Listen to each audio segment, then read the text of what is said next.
I want all the basketball players out there, football players, they want to beat so bad, they want to get everybody. I'll go to Mars, I don't care. I don't care if he's 10 feet tall. You're right. I think Hoover said during that time, you might be going to Mars sooner than you think. You, Tom Hoover, all of them, right? Me and Bill Russell getting ready to Gentlemen, I must and cut that beard off because I'm not fighting Billy Goat. I want to give you a target. I want to give you a target. I want to definitely give you a target. I don't want no cushioning. I don't want you to miss. I don't want you to miss. And this young Cassius Clay would always come by there, and him and his brother Rudolph was his name. And he said that he's going to be the champion of the world. He always had a big mouth, you know.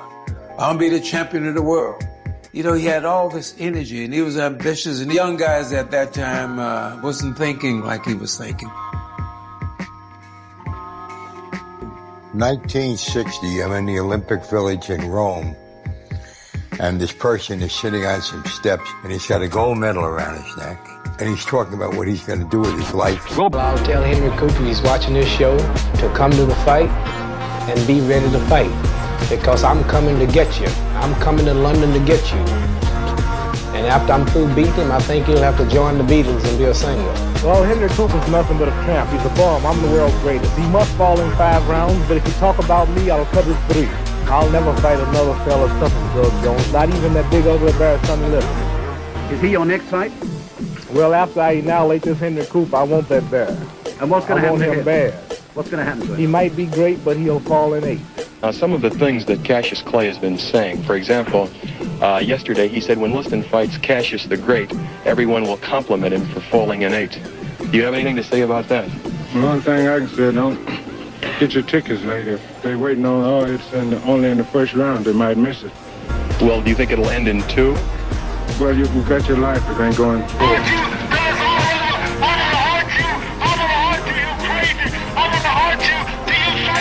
Jab effectively. Cassius throws it from all angles. Very tricky left lead, left jab. Seconds remaining in the 6th.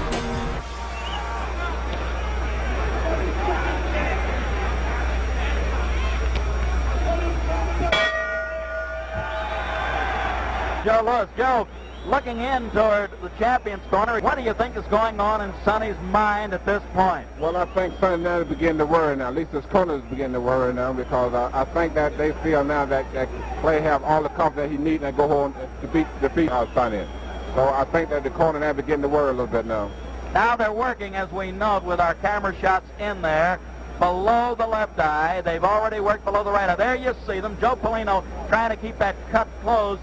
Do you feel as though Sonny being busted up a little bit, puffed up a little bit around the face, will this make a difference in Liston's thinking? Well, it has to make a difference, because Liston now, I think he don't see too well out both his eyes now, because they're pretty well puffed out. And I think Clay got all the confidence he needs now, so I think that he can't him go on winning now.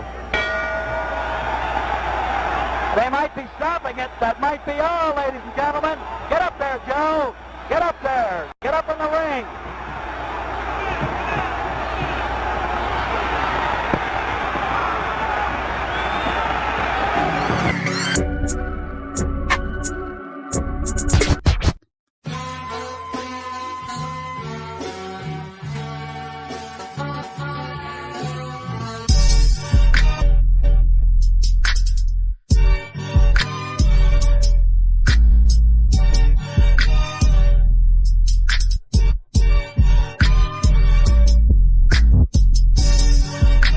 Clay takes the lead at the start.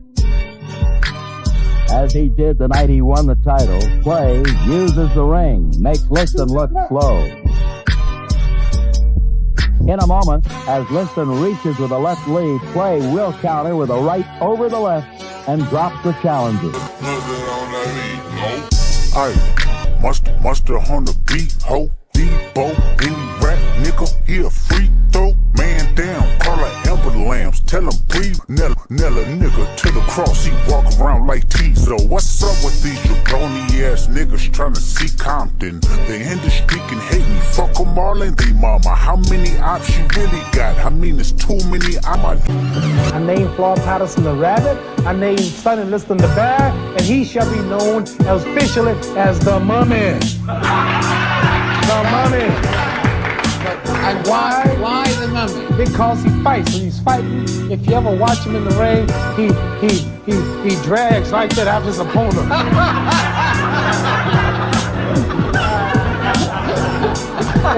And how's the Mummy gonna catch me? When you're fighting the Mummy, you just keep a step ahead of the Mummy. See? Yeah, just move on the Mummy. No, Mummy, I'm over here. No, Mummy, I'm over here. Yeah, no, you're moving too fast. The Mummy don't move that fast. 1974, you all just, some white men just flew from New York to England in an hour, less than 2 hours. You all are so progressive. You're walking around on other planets. Now, today, I'm intelligent too now. What's your suggestion? What should be my movement? Integrate? Yeah, equal rights in a mixed society. In this society, where you still own the government, you still own the train station, the railroad plant, the lecture plant, these television cameras, you still make all the food, you control everything, and I'm like a leech on a dog's back. All I can do is just wait for you. I can't do nothing for myself. Integrating in your society don't mean I'm doing nothing for myself. You doing it all. I want to do something for myself. I'm tired of depending on you. You might get broke one day. Your stores might close. Your gas pumps might cut off again. I'm relying on you now. Can I have my own land and country? Ali is the revolution. Cassius Clay is a name no more, is that right? Yes, sir. It's Muhammad Ali. There was this young kid from Louisville telling the truth about the way things were. Ali refused induction into the United States Army. So many people were ready to crucify him for his stance. 3.5 years out of the game because he did what he believed was right. When have you ever had a fighter become bigger than life, defy the government and win, and then come back and become champion of the world again? I'm gonna do something to Joe Frazier that might be illegal. Number one, he's too ugly to be the world heavyweight champion. Joe Frazier is so ugly, his face should be donated to the Bureau of Wildlife. Champ. Right on. Now listen, that's all over. Sonny Liston is all over. Now you ain't the champ. Hey, listen for a minute. Quiet now, shut up. How you gonna do this? How you gonna do this? Champ, you go fight more than 4,000 people live. There's more people in training than you have. What that have you ain't following this world gate, man. You ain't nobody. They think you can whoop me. Who got the top billing? They think you can whoop me. Who got the top billing? Wait till I get you in the ring. You see what? Get your hands off me.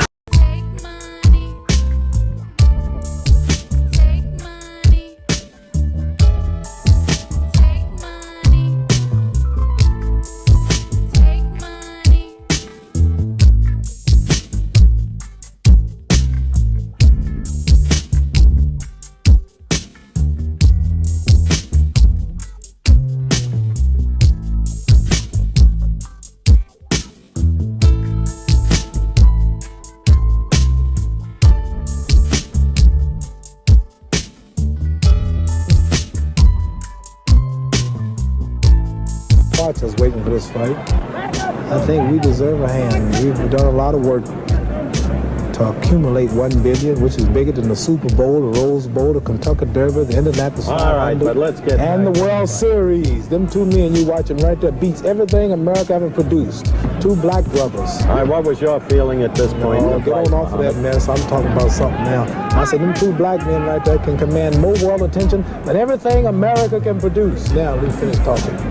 I want you to get back to the fight and tell me what your feeling was at this point. How am I going to remember? I was tired. You were tired. My hips were sore. He hit me not below my belt, but not on the side, my right line hip. He hit me right here all night. My legs were sore. The referee didn't say nothing. I got hit 90,000 times. That's when you were in the hospital now. Please, Joe, don't talk about no hospital. You know you're wrong bringing up a hospital. I ain't gonna say nothing about no hospital. We don't want to mention. I went to hospital for 10 minutes. You went for a month. Now be quiet. I was resting. Yeah, you went to hospital arrest. In and out. That's embarrassing.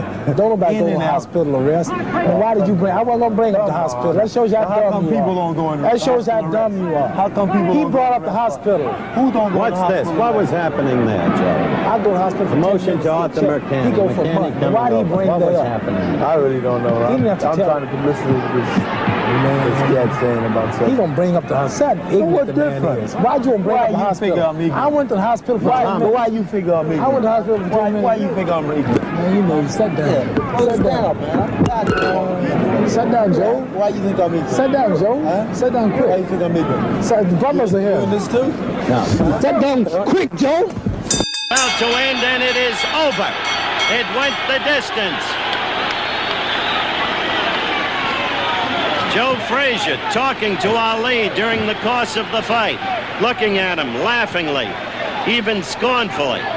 And apparently, from his demeanor, Joe Frazier thinks that he has won the decision. But in Ali's corner, well, they're confident that they've won the decision. We're in the ring where absolute bedlam prevails, still awaiting the decision which is about to come up now from ring announcer Joe Boston. Ladies and gentlemen, may I have your attention, please? Here is your decision. The winner by unanimous decision is Muhammad Ali. Muhammad Ali has won the fight on a unanimous decision. Well, Joe, I don't think you have to apologize to anybody for the way you fought tonight. I don't think that was that far off. You know what I mean? I would say I throw a more effective punch anyway. So I got no argument about nothing. It's just sad because, you know,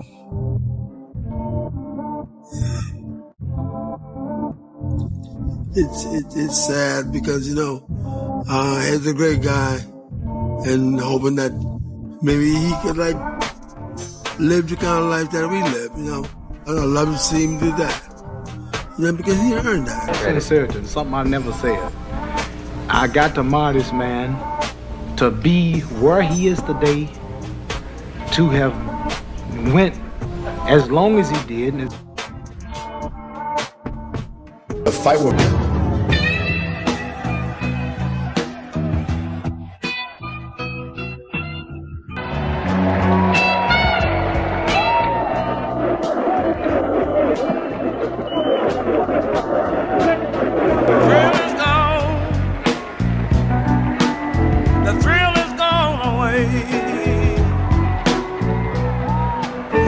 to do was to go out and beat a man who had no skill, no class.